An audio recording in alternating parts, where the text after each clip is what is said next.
îro roja karkeran e, kî karker gelek beşên civakê hene ku di nav de gelek karker hene, em hay ji wan tune ne. Mesela li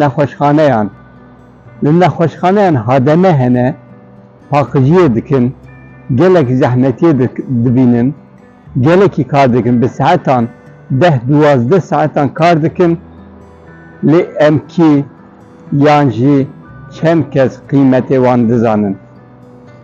Mesela hemşîre li hemû nexweşxaneyan bi dehan, bi sedan hemşîre hene.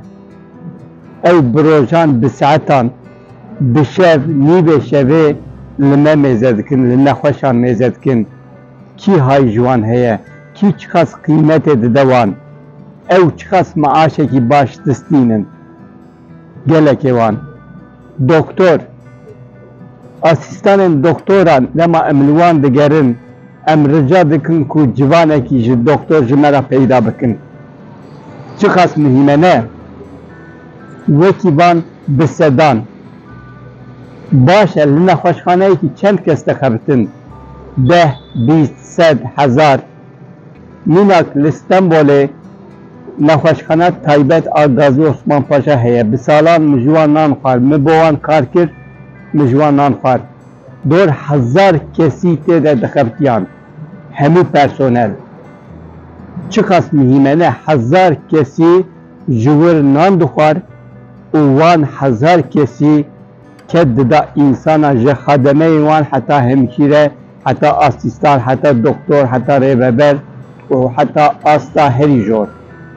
Bi hezaran însan li hemû nexweşxaneyan bi sedanan însan dijîn, dixebitin, ket didin û em ji wan feyda digirin.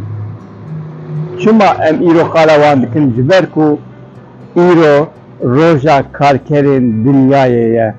Dema karker tên gotin, yên ku derdikevin kuçeyan têne bîra me, yên ku kedê didin têne bîra me, yên ku di fabrîqeyan de dixebitin têne bîra me. Lê kêm caran yên ku di nexweşxaneyên de dixebitin têne bîra me, belkî qet nayê bîra me jî. Ew jî hene. Îro roja karkeran a cîhanê ye.